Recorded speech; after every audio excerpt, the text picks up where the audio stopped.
ಸಣ್ಣ ಕತೆ. ಹಣವ ನೋಡಿದ ಹೆಣ ಹೇಳಿದ್ದೇನು? ರಚನೆ doctor Shashikiran Shetty, home doctor foundation, Udupi. ವಾಚನ ನಾಗರತ್ನ ಗುಣ್ಮಿ. ವಿಕ್ಟರ್ ಒಮ್ಮೆ ದೀರ್ಘ ಶ್ವಾಸ ಎಳೆದುಕೊಂಡ. ತನ್ನ ಅಂದಿನ ದಿನಚರಿ ನೆನಪಿಗೆ ಬಂತು ಅವನಿಗೆ. ಬೆಳಿಗ್ಗೆ ಎದ್ದ ಕೂಡಲೇ ಆ ನಾಯಿಯೊಂದು ಬಾಲ ಆಡಿಸುತ್ತಾ ಅವನ ಕಾಲ ಬಳಿ ಬಂತು. ಪಾಪ, ಹಸಿದಿರಬೇಕು, ಏನಾದರೂ ಕೊಡಬಹುದು ಎಂಬ ಆಸೆ ಅದಕ್ಕಿತ್ತು. ಕಾಲಲ್ಲಿ ಒತ್ತು ಓಡಿಸಿದ. ದರಿದ್ರದವ್ ಬೆಳಿಗ್ಗೆ ಬೆಳಿಗ್ಗೆ ಬರ್ತವೆ ಎಂದ. ನಾಯಿ ನೋವಿಂದ ಕುಯ್ ಕುಯ್ ಎನ್ನುತ್ತಾ ಅಲ್ಲಿಂದ ಓಡಿತ್ತು. ಅಂಗಳಕ್ಕೆ ಬಂದರೆ ನಾಯಿ ಇದ್ದಲ್ಲಿ ರಾಮ ಪ್ರತ್ಯಕ್ಷನಾಗಿದ್ದ. ಬೆಳ್ಳಂ ಬೆಳಿಗ್ಗೆ ತಲೆ ತುರಿಸುತ್ತಾ ಬುದ್ಧಿ ಎಂದ. ಹಣ ಕೇಳುತ್ತಿದ್ದದ್ದು ಗೊತ್ತಾಗುತ್ತಿದ್ದಂತೆ ಸಿಟ್ಟಲ್ಲಿ ಕೂಗಿದ. ನಿನ್ನೆದ್ದದ ಬೆಳಿಗ್ಗೆ ಬೆಳಿಗ್ಗೆ? ನಾನೆಂತ ಬ್ಯಾಂಕ ನಿಂಗೆ? ನಡಿಯಲಿಂದ 3 ಕಾಸಿನವ. ನಾಯಿಗೆ ಒದ್ದಂಗೆ ಒದ್ದು ಓಡಿಸ್ತೆ ಬೆಳಿಗ್ಗೆ ಬೆಳಿಗ್ಗೆ ಹಣ ಕೇಂದ್ರೆ. ಇದೇ ಲಾಸ್ಟ್ ವಾರ್ನಿಂಗ್. ನಾನು ಕಷ್ಟಪಟ್ಟು ಹಣ ಮಾಡಿ ಇಟ್ಟದ್ದು ಸಿಕ್ಕ ನಾಯಿನರಿಗೆ ಕೊಡೋಕಲ್ಲ. ಲೋಫರ್, ನಡಿಯಲಿಂದ ಎಂದಾಗ ರಾಮು ಹೆದರಿ ಬದಿಗೆ ನಿಂತ. ವಿಕ್ಟರ್ನ ಕಾರು ಮುಂದಕ್ಕೆ ಹೋಗಿತ್ತು. ಡ್ರೈವಿಂಗ್ ಅಲ್ಲಿ ಇರುವಾಗ ಕಾಲ್ ಬಂದಿತ್ತು. ವಿಕ್ಟರ್ನ ತಂಗಿ ಕಾಲ್ ಮಾಡಿದ್ದಳು. ಅಣ್ಣ, ಮಗಳ ಮದುವೆಗೆ 1 ಲಕ್ಷ ಸಾಲ ಬೇಕಿತ್ತಣ್ಣ ಎಂದದ್ದೇ ತಡ. ಮತ್ತೆ ಸಿಟ್ಟಲ್ಲಿ ಬೈದ. ನಾನು ದುಡ್ಡು ಮಾಡಿ ಕೂಡಿ ಇಟ್ಟದ್ದು ನಿಮಗೆಲ್ಲ ಹಂಚಿಕೊಡೋಕಲ್ಲ. ನಿನ್ನ ಮಗಳ ಮದುವೆಗೆ ಕೇಳೋಕೆ ಇದೇನು ನಿನ್ನ ಪಿತ್ರಾರ್ಜಿತ ಆಸ್ತಿಯ? ಪಾಲಿಗೆ ಬಂದ ಪಿತ್ರಾರ್ಜಿತ ಆಸ್ತಿನ ಮಾರ್ಕೊಂಡು ತಿಂದುದಾಯ್ತಲ್ಲ ಎಂದು ಮತ್ತೆ ಬೈದು ಫೋನ್ ಕಟ್ ಮಾಡಿದ್ದ. ತಂದೆಯ ಆಸ್ತಿಯನ್ನು ಹಣಕ್ಕೆ ಬೇರೆ ಜಾತಿಯವರಿಗೆ ಮಾರಿದ್ದ ಸಿಟ್ಟು ಇತ್ತು ಆತನಿಗೆ ಆಕೆಯ ಮೇಲೆ. ಕಾರು ನಿಲ್ಲಿಸಿ ಕ್ಲಬ್ಗೆ ಹೋದರೆ ಅಲ್ಲೂ ಒಂದಿಷ್ಟು ಗೆಳೆಯರು ಏನೇನು ಕಾರಣ ನೀಡಿ ಹಣ ಕೇಳಿದರು. ಎಲ್ಲರಿಗೂ ಬೈದು ಅವಮಾನಿಸಿದ್ದ. ಸಂಜೆ ಆದ್ರೆ ಇಂದೇಕೋ ಮೂಡ್ ಸರಿ ಇರಲಿಲ್ಲ. ಮೆಲ್ಲಗೆ ಎದೆ ನೋಯುತ್ತಿತ್ತು. ಗ್ಯಾಸ್ ಇರಬೇಕು, ಆಗ ತಿಂದ ಸಮೋಸ ರಗ ಕೊಡುತ್ತಿದ್ದೆ ಎಂದು ಯೋಚಿಸುತ್ತಾ 1 ಸೋಡ ಕುಡಿದು ಗರ್ಕ್ ಎಂದು ಬಾಯಲ್ಲೊಂದು ಗ್ಯಾಸ್ ಹೊರಹಾಕಿ ನೇರ ಮನೆ ಕಡೆ ಹೊರಟ. ಒಳ ಮನಸ್ಸು ಮಾತ್ರ ಹೇಳುತ್ತಿತ್ತು, ನನ್ನ ಯೌವನವೆಲ್ಲ ಕಷ್ಟಪಟ್ಟು ಕುಟುಂಬ ಬಿಟ್ಟು ವಿದೇಶಕ್ಕೆ ಹೋಗಿ ದುಡಿದು 5 ಕೋಟಿ ಹಣ ಮಾಡಿ ತನ್ನ 50ನೆಯ ವಯಸ್ಸಲ್ಲಿ ಭಾರತಕ್ಕೆ ಬಂದು ಜಾಗ, ಮನೆ, ಕಾರು ಎಲ್ಲ ಮಾಡಿ 3.5 ಕೋಟಿ ಬ್ಯಾಂಕಲ್ಲಿಟ್ಟು ಬರುತ್ತಿದ್ದ ಬಡ್ಡಿಯಲ್ಲಿ ಬದುಕುತ್ತಿದ್ದ ನಾನು ಕಷ್ಟಪಟ್ಟು ಹಣ ಮಾಡಿದ್ದು ತನ್ನ ಬದುಕನ್ನ ಎಂಜಾಯ್ ಮಾಡಲು, ಸಿಕ್ಕವರಿಗೆ ಹಣ ಕೊಡಲು ಅಲ್ಲ. ಹಣ ಅಂದ್ರೆ ಸಾಕು, ಸಂಬಂಧಿಗಳು, ಗೆಳೆಯರು, ಕೆಲಸದವರು ಎಲ್ಲ ಭಿಕ್ಷೆ ಬೇಡೋಕೆ ಶುರು ಮಾಡ್ತವೆ. ದರಿದ್ರದವರು ಎನ್ನುತ್ತಿದ್ದಂತೆ ರಾತ್ರಿ ಆಗಿದ್ದೇ ತಿಳಿದಿರಲಿಲ್ಲ. ಎದೆ ಮತ್ತೆ ಮೆಲ್ಲಗೆ ನೋಯುತ್ತಿತ್ತು. ಊಟ ಮಾಡಿ ತಲೆ ಬಾಚಿ ಮಲಗಲು ರೆಡಿ ಆಗುತ್ತಿದ್ದರೆ ಹೆಂಡತಿ ತಮಾಷೆ ಮಾಡಿದ್ದಳು. ಏನ್ರಿ, ರಾತ್ರಿ ಮಲಗೋ ಮುಂಚೆ ತಲೆ ಬಾಚೋಕೆ ರಾತ್ರಿ ಕನಸಲ್ಲಿ ಅಪ್ಸರೆ ಏನಾದ್ರೂ ಬರ್ತಾಳ ಹೇಗೆ ಎಂದಾಗ, ಹೋಗೆ, ಅದು ನನ್ನ ಅಭ್ಯಾಸ. ಅಪ್ಸರೆ ಬಂದ್ರು ಪಕ್ಕದಲ್ಲಿ ಮಲಗಿರುವ ಹಿಡಿಂಬೆನ ನೋಡಿ ಓಡಿ ಹೋಗ್ತಾಳೆ ಎಂದಿದ್ದ. ಜೋರಾಗಿ ನೊಕ್ಕು ಮಲಗಿದ್ದಷ್ಟೇ ನೆನಪು.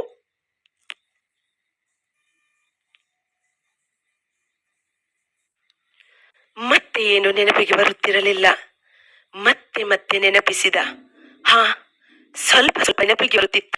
ನಿದ್ರೆಯಲ್ಲಿ ಮತ್ತೆ ಎದೆ ನೋವು ಜಾಸ್ತಿ ಆಗಿದ್ದು. 2 ಬಾರಿ ಎದ್ದು ನೀರು ಸಾಸಿವೆ ತಿಂದದ್ದು, 1 ಗ್ಯಾಸ್ಟ್ರಿಕ್ ಮಾತ್ರೆ ತಗೊಂಡಿದ್ದು, ಉಸಿರಾಡಲು ಕಷ್ಟವಾಗಿದ್ದು, ಇಷ್ಟೇ ನೆನಪಿತ್ತು. ಸುತ್ತಲೂ ನೋಡಿದರೆ ಮುಚ್ಚಿದ್ದ ಬಾಕ್ಸ್ ಒಳಗೆ ಇದ್ದ ವಿಕ್ಟರ್. ಬಾಕ್ಸ್ನಿಂದ ಏಳಲಾಗುತ್ತಿಲ್ಲ ಅವನಿಗೆ. ಬಾಕ್ಸ್ ಮಣ್ಣಲ್ಲಿ ಮುಚ್ಚಿತ್ತು. ಮತ್ತೆ ನೆನಪಿಸಿದ, ಏನಾಗಿರಬಹುದು ಎಂದು. ಅದೊಂದು ಕನಸು ಎಂದುಕೊಂಡವನಿಗೆ ಅಲ್ಲೊಂದು ಶಾಕ್ ಇತ್ತು. ಮೆಲ್ಲನೆ ಬೆಳಗ್ಗಿನ ಘಟನೆಗಳು ನೆನಪಿಗೆ ಬರುತ್ತಿದ್ದವು. ಬಾಕ್ಸ್ ಒಳಗೆ ಬೆವರುತ್ತಿದ್ದ. ಬೆಳಿಗ್ಗೆ ಹೆಂಡತಿ ಎಬ್ಬಿಸಿದರೆ ಎಬ್ದಿರಲಿಲ್ಲ. ಹೆಂಡತಿ ಜೋರಾಗಿ ಬೊಬ್ಬೆ ಹೊಡೆದದ್ದು, ಮೇಲಿನ ಮಹಡಿಯಲ್ಲಿ ಮಗಳು ಬಂದದ್ದು, ನೆರೆಹೊರೆಯವರೆಲ್ಲ ಬಂದದ್ದು, ವೈದ್ಯರು ಬಂದದ್ದು, ಮ್ಯಾಸಿವ್ ಹಾರ್ಟ್ ಅಟ್ಯಾಕ್ ಅಂದಿದ್ದು, ಹಿ ಈಸ್ ನೋ ಮೋರ್ ಅಂದಿದ್ದು ನೆನಪಾಗಿ ಮತ್ತೆ ಗಾಬರಿಯಿಂದ ಜೋರಾಗಿ ಕೂಗಿಕೊಂಡ ವಿಕ್ಟರ್. ಆಶ್ಚರ್ಯ, ತನಗೆ ಹೇಳಲಾಗುತ್ತಿಲ್ಲ. ನಿನ್ನೆ ರಾತ್ರಿ ಕ್ರಾಫ್ ತೆಗೆದು ಬಾಚಿದ ಕೂದಲು ಇನ್ನೂ ಹಾಗೆ ಇದೆ. 50 ವರ್ಷ ಜೊತೆಯಾಗಿದ್ದ ದೇಹ ನಿಧಾನವಾಗಿ ಕೊಳೆಯುತ್ತಿದೆ. ವಾಸನೆ ಗೊತ್ತಾಗುತ್ತಿಲ್ಲ. ಯೋಚನೆಗಳಷ್ಟೇ, ನೆನಪುಗಳಷ್ಟೇ.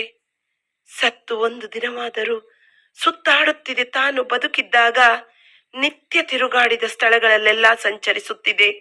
ಹೌದು, ದೇಹ ಮಾತ್ರ ಸತ್ತಿದೆ. ಆ ಯೋಚನೆಗಳಿಗೆ ಮರಣವಿಲ್ಲ. ಸತ್ತ ಬಳಿಕವೂ ಒಂದಷ್ಟು ದಿನ ಅಲ್ಲೇ ಸುತ್ತುತ್ತಿರುತ್ತದೆ. ಮರಣ ಇಷ್ಟೊಂದು ಭಯಾನಕವೇ? ಮತ್ತೆ ಹೆದರಿ ಹೋದ ವಿಕ್ಟರ್. ಅಯ್ಯೋ, ನಾನು ಸಾವಿಗೆ ತಯಾರಾಗಿಲ್ಲ. ಇನ್ನು ಮಕ್ಕಳ ಮದುವೆ ಆಗಬೇಕಿದೆ. ಮಾಡಬೇಕಾದ ಕೆಲಸ ಇನ್ನೂ ಬಹಳಷ್ಟಿದೆ.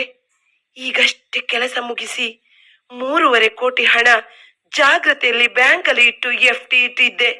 ಅಯ್ಯೋ, ಇದೇನಾಯ್ತು? ಇಷ್ಟೊಂದು ಕಷ್ಟಪಟ್ಟು ಸಂಗ್ರಹಿಸಿದ್ದೆ ನಾಳೆ ಸುಖದ ಜೀವನ ಬೇಕು ಎಂದು. ಇದೇನಾಯ್ತು? ಅಯ್ಯೋ.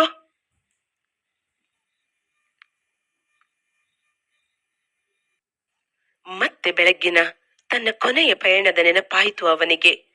ನನ್ನ ಇಡೀ ದೇಹ ಐಸ್ ಬಾಕ್ಸ್ ಒಳಗೆ ಇಟ್ಟಿದ್ದಾರೆ. ಅದೇ ಮುಖ, ರಾತ್ರಿ ಬಾಚಿದ ಅದೇ ಹೇರ್ ಸ್ಟೈಲ್. ಹೆಂಡತಿ ಶೂನ್ಯದತ್ತ ದೃಷ್ಟಿ ಮಾಡಿ ಅಳುತ್ತಿದ್ದಾಳೆ. ಮಕ್ಕಳು ಜೊತೆಗೆ ಅಳುತ್ತಿದ್ದಾರೆ. ಒಂದಿಷ್ಟು ಜನ ಸೇರಿದ್ದಾರೆ, ಸಂಬಂಧಿಗಳು, ಗೆಳೆಯರು. ಒಮ್ಮೆ ಸುತ್ತ ವೀಕ್ಷಿಸಿದ ವಿಕ್ಟರ್. ಕೆಲವರ ಮುಖದಲ್ಲಿ ದುಃಖವಿತ್ತು, ಮನಸ್ಸಲ್ಲಿ ಬೇರೇನೋ ಯೋಚನೆಗಳಿದ್ದವು. ಒಂದಷ್ಟು ಜನರ ಸ್ಟೇಟಸ್ ನಾನಾಗಿದ್ದೆ. ಒಂದಷ್ಟು ಜನ ರಿಪ್ ಓಂ ಶಾಂತಿ ಎಂದು ನನಗೆ ಕೊನೆಯದಾಗಿ ವಿಶ್ ಮಾಡುತ್ತಿದ್ದರು. ಆತ ಮಾತ್ರ ನನ್ನ ಸಾವಿನ ಗಳಿಗೆಯಲ್ಲಿ ವಿಡಿಯೋ ಮಾಡಿ ಲೈವ್ ಬಿತ್ತರಿಸುತ್ತಿದ್ದ. ಇವತ್ತೆಷ್ಟು ಲೈಕ್ಸ್ ಬರಬಹುದು, ಎಷ್ಟು ಜನ ಸಬ್ಸ್ಕ್ರೈಬ್ ಆಗಬಹುದು ಎಂಬ ಆಲೋಚನೆಗಳು ಇದ್ದವು ಅವನ ತಲೆಯ ಒಳಗೆ. ಅಷ್ಟರಲ್ಲಿ ಹೊರಗಿನಿಂದ ಯಾರೋ ಜೋರು ಜೋರು ಮಾತನಾಡುತ್ತಿರುವುದು ಕೇಳಿಸಿತು. ನನ್ನ ಮನಸ್ಸು ಹೊರಗೋಡಿತು. ಏನಾಗಿರಬಹುದು ಎನ್ನುವ ಆತಂಕ ನನ್ನಲ್ಲಿತ್ತು. ಅಲ್ಲೊಂದು ಆಘಾತಕಾರಿ ವಿಷಯವಿತ್ತು. ಹೊರ ಹೋದರೆ ಅದೇ ನಿನ್ನೆ ಬೆಳಗ್ಗೆ ಸಾಲ ಕೇಳಿದ್ದ ಕೆಲಸದವ ರಾಮು ಗಲಾಟೆ ಮಾಡುತ್ತಿದ್ದ.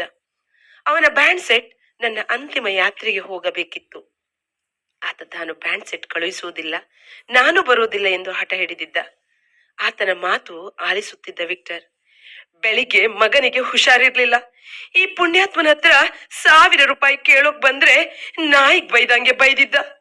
ಈಗ ಮಗುಗೆ ಜ್ವರ ಜಾಸ್ತಿಯಾಗಿ ICU ಅಲ್ಲಿದೆ. ಸಾಲನಾದ್ರೂ ಕೊಡಬಹುದಿತ್ತು. ಚಾಂಡಾಳ ಈಗ ಹೊತ್ಕೊಂಡು ಹೋದ್ನ ಹಣನ.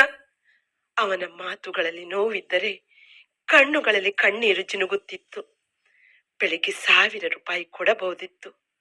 ಛೇ ಎಂದೆನಿಸಿತು ವಿಕ್ಟರ್ಗೆ. ಆದ್ರೆ ಈಗ ಏನು ಮಾಡುವಂತಿರಲಿಲ್ಲ. ನೆರೆದವರು ಸಮಾಧಾನ ಮಾಡಿದರು. ಬ್ಯಾಂಡ್ ಸೆಟ್ನೊಂದಿಗೆ ಕಳೆಬರ ಚರ್ಚ್ಗೆ ಹೊರಟಿತ್ತು.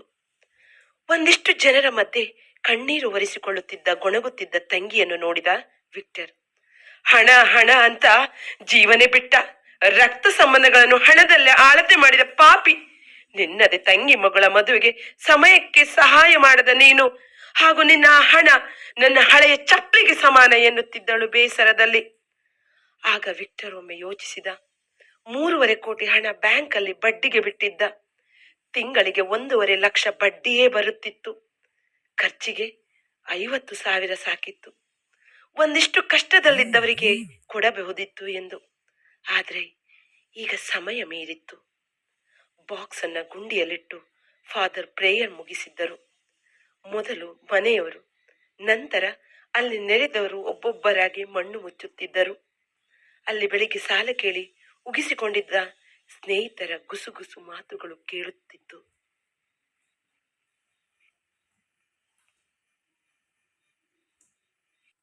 ಸ್ಟೇಟಸ್ ಅಲ್ಲಿ ಹೊಗಳಿ ಬರೆದಿದ್ದ ಅದೇ ಸ್ನೇಹಿತರ ಮಾತುಗಳು ಖಾರವಾಗಿದ್ದವು. ಕಂಜೂಸ್ ಒಬ್ಬ ಹೋದ, ಯಾರಿಗೂ ಪ್ರಯೋಜನಕ್ಕೆ ಬಾರದವ, ಭೂಮಿಗೆ ಬಾರ, ಹಾಗೆ ಹೀಗೆ ಎಂದು ಬೆಳಿಗ್ಗೆ ಸಾಲ ಕೊಡದಾಗಿನ ನಿರಾಸೆ ಎಲ್ಲವೂ ಅವರ ಮುಖಭಾವದಲ್ಲಿ, ಮಾತುಗಳಲ್ಲಿ ಎದ್ದು ಕಾಣುತ್ತಿದ್ದವು. ಮಣ್ಣು ಮುಚ್ಚಿ ಆಗಿತ್ತು. ಹೆಂಡತಿ ಮಕ್ಕಳು ಎಲ್ಲರೂ ಹೋದರು. ವಿಕ್ಟರ್ನನ್ನು ಒಬ್ಬಂಟಿಯಾಗಿ ಸ್ಮಶಾನದಲ್ಲಿ ಬಿಟ್ಟು ಮತ್ತೆ ಮತ್ತೆ ಯೋಚಿಸಿದ. ಪೂರ್ತಿ ಜೀವನವನ್ನು ಹಣ ಹಣ ಎಂದು ಏನೋ ಗೀಚಿದ ಆ ಖಾಲಿ ಕಾಗದದ ತುಂಡಿಗಾಗಿ ಸವೆಸಿದೆ. ಕೊನೆಗೂ ಹಣವೇ ಮುಖ್ಯ ಎನ್ನುವ ಅಹಂಕಾರದಿಂದ ಸಂಬಂಧ, ಸ್ನೇಹ ಎಲ್ಲವನ್ನು ಮರೆತೆ ಕೊನೆಗೂ ಒಂದಿಷ್ಟು ಜನರಿಗೆ ಸಹಾಯಕನಾಗಿ ಒಳ್ಳೆಯ ನೆನಪಾಗಿ ಹೋಗುವ ಅವಕಾಶಗಳಿದ್ದವು. ನಾನು ನಾಳೆಗೆ, ನನಗೆ ಎಂದು ಎಲ್ಲವನ್ನು ಕಳೆದುಕೊಂಡು ಬಿಟ್ಟಿದ್ದೆ. ಈಗ ನೆನಪುಗಳಷ್ಟೇ ಜೊತೆಯಾಗಿದೆ.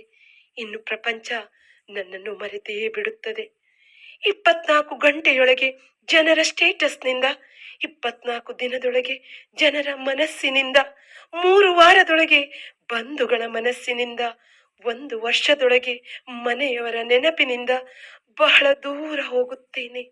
ದೂರ ಅಂದ್ರೆ ಬಹಳ ದೂರ.